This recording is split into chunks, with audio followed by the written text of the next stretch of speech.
These are 5 small mice. They're all about the same width, the same length, the same height. The weights differ a little bit, but they're all about the same. From left to right, this is a Rapoo V300.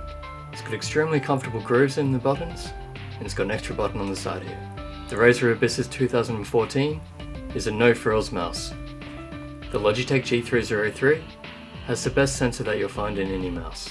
The Roccat Kiro has removable sides, so you can choose which side you have the buttons on. And the SteelSeries Razer 100 is similar, but you can't remove the sides. 3 of these mice are RGB, G303, Kiro, and Razer 100.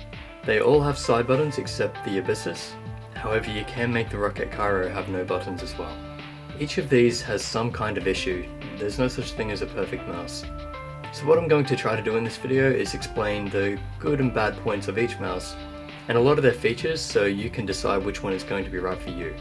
First, let's test out the buttons.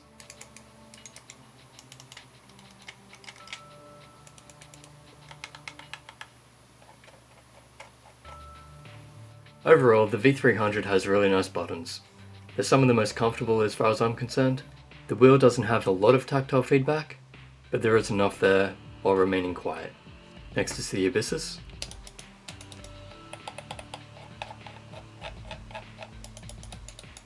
As a no-frills mouse, these are very standard and what you would expect. On the G303,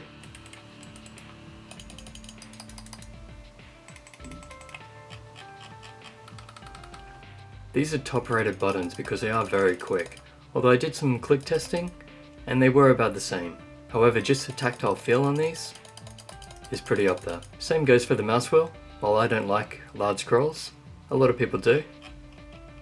And you have a lot of tactile feedback on this. On the Roccat Kiro, you can see that the buttons are just bits of plastic on the side there. Once they're in, while they're loud and clicky, they do feel pretty good. The left and right click, very responsive, really good tactile feedback, very crisp. My copy does have a loud scroll wheel, but it's okay going down. Tactile feedback wise, there's a little there, but not to the level of the G303. Razer 100.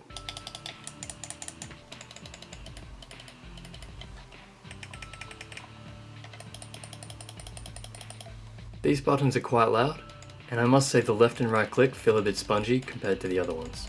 As for grip styles, I feel I can palm the V300. I think it also works for claw, and also fingertip grip. The same is true for the Abyssus, it seems to work with all grip styles. G303, this is comfortable in claw grip. It's a bit low, it doesn't have a very large curve at the back here, so it would be harder to palm grip than the other mice. The Roccat Kiro does seem to fit all types of grips.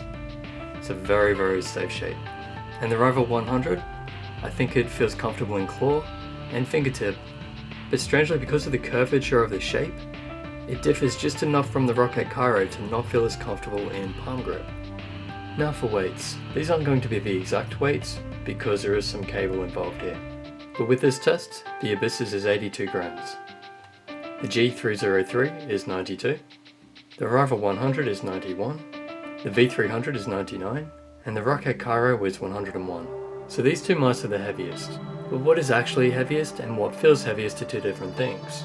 You see, when we pick them up, our fingers are generally in the middle area, and that means that's where we're carrying the weight.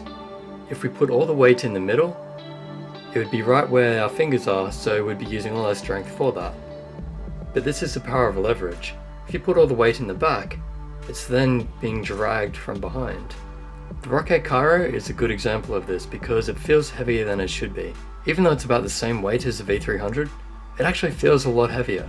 So the weight distribution in the V300 is a lot better than the Roccat Kiro. So in terms of weight distribution, all of them feel pretty well balanced, except the Kiro.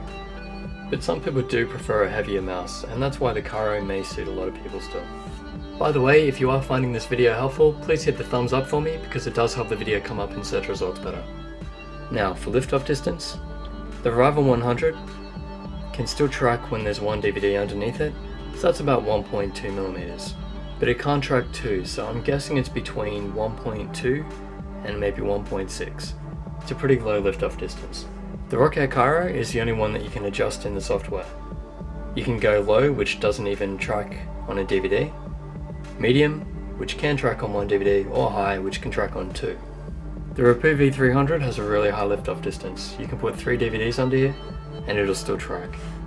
The Logitech G303 can track at 1 DVD underneath it, but not 2.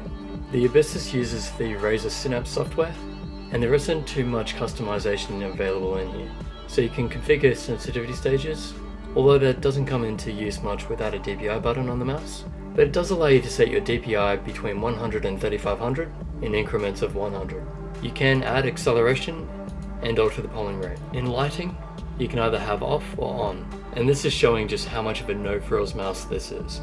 In the V300 software, you only have 4 DPI settings, as listed here, so you can't have 400, 2000, 2400, it is only these 4.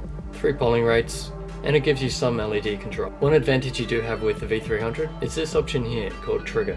When you click it, it'll let you select a program. Now every time you run that program, it's going to select the profile that has it as a trigger. So this is profile 1. If I was selecting profile 2 and then I went to Winamp, it would reselect profile 1. That's handy for when you're binding buttons for different software. Now in the Rapoo 100 software. First point of interest is the CPI level. So it starts at 250, goes to 500, skips 750 and goes straight to 1000, 1250, 1500, 1750, 2000, and then jumps all the way to 4000. You have acceleration and deceleration options, but they are off by default, and the polling rate 125 to 1000. In the button configuration, you do have record, so for macros, and you can also change it to a media button or to launch an application. This is an RGB mouse, so you can control the LED. You have steady, breathe, and color shift. Color shift allows you to have gradients, but I still haven't worked out how to add new gradients. It just seems like you have to use the ones that they've added. And you can also disable the lights. In the Logitech software, you can assign a new command for the buttons. Gives you the options of multi-key, text block, mouse function, media, hotkeys, shortcut, function, and ventriloquist. This sensor goes from 200 to 12,000 in increments of 50, so you can pretty much use whatever DPI that you want. And you also have surface tuning. On the Roccat Kiro, you use their new software called Swarm. You have a whole range of options. It goes in increments of 50, all the way from 250 to 4000. On the buttons, there is no easy shift like on other products by Roccat, but they do give you a lot of functions like hotkeys, the basic functions, DPI scrolling, internet forward and back, multimedia, and open. This is also an RGB mouse, so you can have no color flow, or you can have it cycling like I do, and it also lets you choose a color. And over here we see the Liftoff Distance control. Testing the sensors in Quake, fully zoomed in. This is to check if the sensors can handle slow movements. This is the Abyssus. And yes, it's tracking each and every one. This is the V300.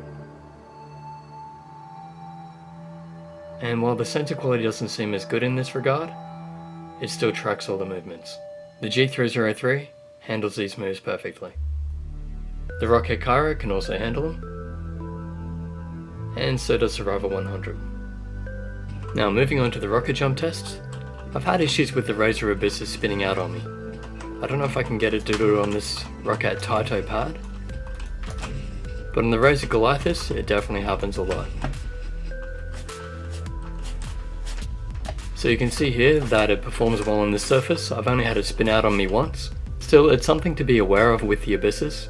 It can spin out on various surfaces. The Rapoo V300 has no such issues. I've never had this mouse spin out on me, so it seems to be tracking extremely well.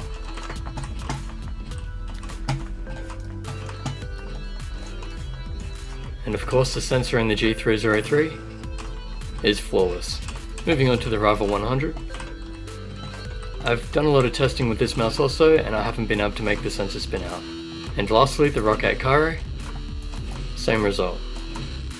So all of these sensors perform quite well in game, for snipering, and also lots of big flicks.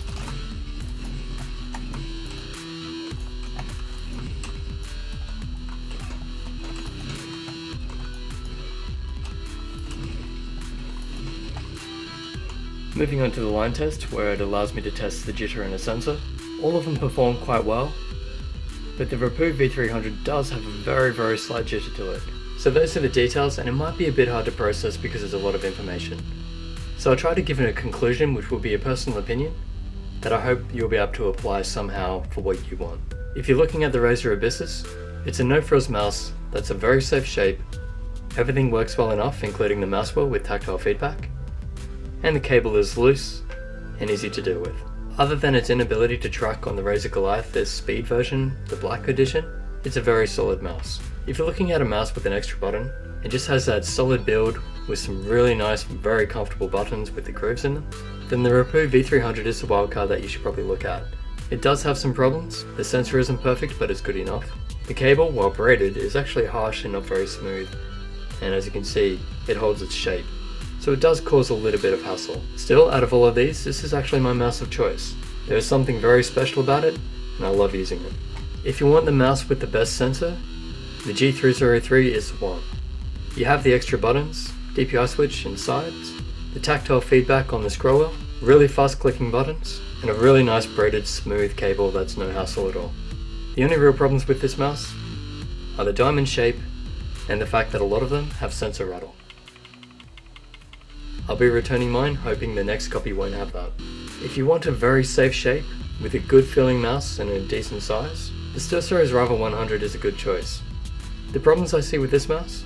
Everything seems good but not great, although the mouse feet do sound a bit loud.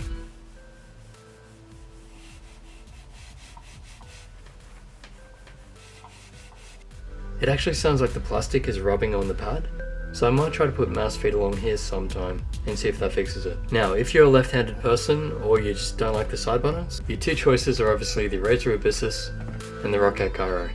The fact that you can remove these panels and put no buttons on either side or buttons on both sides is very helpful.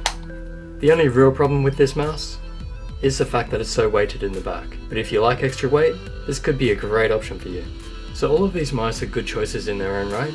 As I said, I would probably rather use the Rapoo V300. My second choice would be the Logitech G303. Third would be Roccat Kiro. Fourth would be SteelSeries Rival 100.